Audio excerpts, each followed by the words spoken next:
আসসালামু আলাইকুম ওয়া রাহমাতুল্লাহি ওয়া বারাকাতুহু।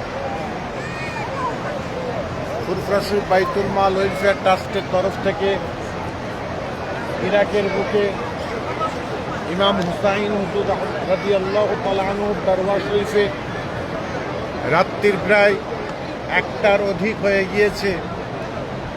আমরা দেখতে পাচ্ছি হুজুরের দরবার। আল্লাহ পাক পরওয়ারদিগার বেনিয়াজ কি নিয়ামত যে তৈরি করেছেন বলে শেষ করতে পারবো না। আজকে হুজুরকে কুফা থেকে এসেছিলেন হুজুরকে চিঠি দেওয়ার পরে হুজুর যখন অনেকে বলেছিলেন যে আপনি যাবেন না, কিন্তু ইমাম হুসাইন হুজুর তিনি বলেছিলেন না, আমাকে চিঠি লিখেছে, আমাকে যেতেই হবে, কেননা আমি চিঠির কথাবার্তাকে আমি রাখতে চাই।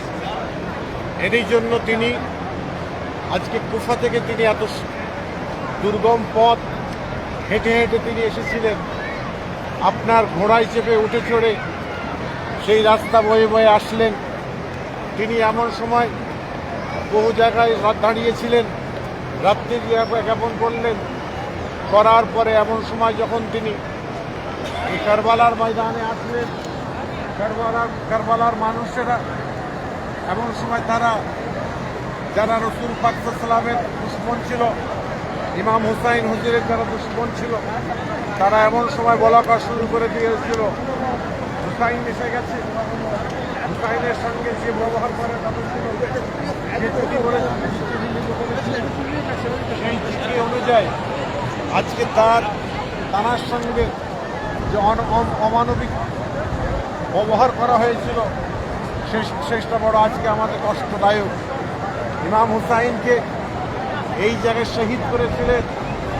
আজকে দেখুন শহীদ করেছে বলে আজকে চতুর্দিকে লাইট, খেজুরের গাছে চতুর্দিকে। আমার হাফিজুর রহমানকে, আমাদের ক্যামেরাম্যানকে বলবো তুমি চতুর্দিকে ঘুরে দেখাও যে কীভাবে মানুষ ইমাম হুসাইন হুজুরকে ভালোবাসেন।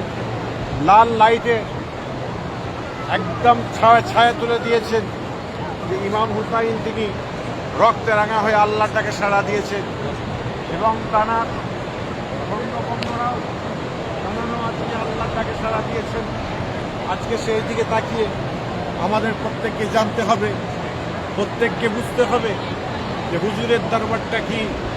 আমরা সে আদব কতটুকু রাখতে পারলাম সেটা আমরা বলতে পারবো না, কিন্তু আমরা রসুল পাক সাল্লাল্লাহু দরবারে আমরা যাই, মদিনা মুনাওয়ারায় যাই, আল্লাহর বাইতুল্লাহ ঘরে যাই।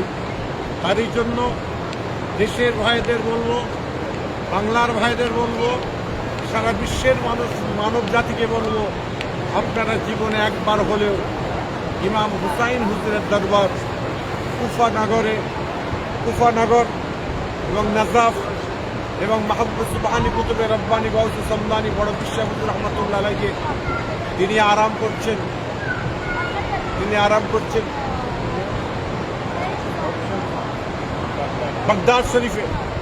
বাগদাদ শরীফে। অবশ্যই আসা আমাদের দরকার আছে, প্রয়োজন আছে। আল্লাহ পাক এখন সুযোগ দিয়েছেন আপনাকে আমাকে, সে সুযোগে হুজুরদের দরবারের ওসিলায়, কেননা আল্লাহ পাক কোরআনের মধ্যে বলেই দিয়েছে বিসমিল্লাহির রহমানির রহিম, কুল্লু নাফসিন যায়কাতুল মউত আমাদের হবেই। আমাদের বিশ্বাস, আমাদের ঈমান হলো, আমাদের ইয়াকিন হলো আমার আপনার নবী হুজুর আকরাম সাল্লাল্লাহু আলাইহি সাল্লাম তানার নওয়াসা ইমাম হুসাইন রাদিয়াল্লাহু তাআলা আনহু, ইমাম হাসান রাদিয়াল্লাহু তাআলা আনহু। কেননা আপনারা ইতিহাস জানেন, ইতিহাস পড়েছেন, আল্লাহ নবী আল্লাহ রাসূল সিজদায় পড়েছিলেন। আম্মাজান মা ফাতেমাতুজ জোহরা রাদিয়াল্লাহু তাআলা আনহা এসে বলেছিলেন, আব্বাজান আপনি আমার বিয়াদি ক্ষমা করবেন, আমি অন্য কেউ নয়, আপনার কলিজার টুকরা ফাতেমাতুজ জোহরা এসেছি, আপনি সিজদা থেকে মাথা তুলুন। আল্লাহ নবী মাথা তোলেন নাই। কিছুক্ষণ পর আম্মাজান মা ফাতেমাতুজ জোহরা আবার বললেন, আব্বাজান আমি অন্য কেউ নয়, হযরত আলী কারামুল্লাহ হযরত স্ত্রী এসেছি, আপনি একবার সিজদা থেকে মাথা তুলুন। আল্লাহ নবী সিজদা থেকে মাথা তুলছেন না। ওই সময় আম্মাজান মা ফাতেমাতুজ জোহরা রাদিয়াল্লাহু তাআলা আনহা বলেছিলেন, আব্বাজান আমার দুটো সন্তান দুনিয়ায় বেঁচে আছে, ইমাম হাসান, ইমাম হুসাইন। আমি দুজনকে আপনার উম্মতদের জন্য কুরবান করে দেব। সঙ্গে সঙ্গে আল্লাহ পাক পরওয়ারদিগার বেনিয়াত বলে দিয়েছিলেন, এই জিবরিল তুমি চলে যাও, এই জিবরিল তুমি চলে যাও। আজকে ফাতেমাতুজ জোহরার কথা শুনে আমার আশরাফ আল্লাহটা থরথর করে কাঁপছে। আমার নবী যাতে রাজি, আমি আল্লাহ পাক তাতে রাজি হয়ে গেছি।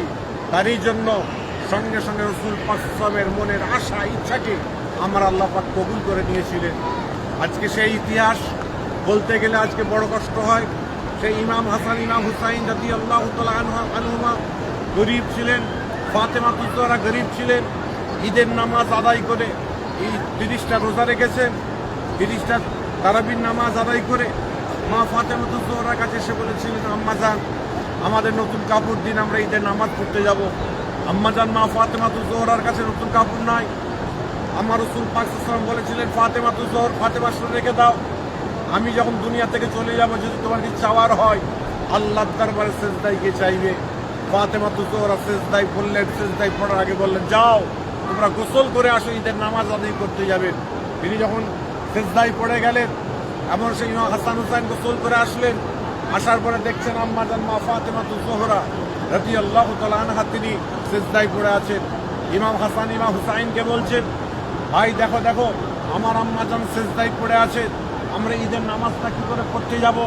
এমন সময় দেখা যায় ঘরের দরজা কাছে খ্যাট করে আওয়াজ হচ্ছে। আম্মা জান মা ফাতেমাতুজ জোহরা 2 লাখ তেজিগার দরজাটা খুলেছেন, দেখতে পায় আল্লাহর এক বান্দা, তিনি এসে হাজির হয়ে গেছেন, সালাম কালাম দিয়েছেন। ইমাম হাসানের হাতে একটা নতুন কাপড়ের ব্যাগ, ইমাম হুসাইনের হাতে একটা নতুন কাপড়ের ব্যাগ। আমার আল্লাহ পাক পরওয়ারদিগার বেনিয়াজ সে আম্মা জান মা ফাতেমাতুজ জোহরা রাদিয়াল্লাহু তাআলা আনহার আপনার কি বলে সেজদাকে কবুল করে নিয়ে বলেছিল, জিবরিল খবরদার তুমি আমার নাম বলবে না, তোমার নাম বলবে না। তোমাকে যখন জিজ্ঞাসা করবে ইমাম হাসান হুসাইন তোমার নাম কি, আপনার নাম কি, তুমি বলে আমি দর্জি, আমি দর্জি। সেই দর্জি কাপড়, সেই দর্জি তিনি নয়, আল্লাহ পাক জিবরিল আলাইহিস সালামকে এই ইমাম হাসান হুসাইনের দরবারে পাঠিয়ে দিয়েছিলেন। নতুন কাপড় পরিধান করে ঈদের নামাজ আদায় করতে গিয়েছিলেন।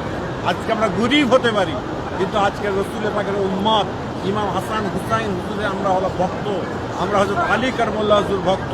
সেই ভক্ত মুরিদ আমরা আজকে ভক্ত, আমরা সেই নবীর আহলে বাইতের ভক্ত। সেই ভক্তি ভালোবাসা নিয়ে আজকে ইরাকের বুকে এসেছিলাম।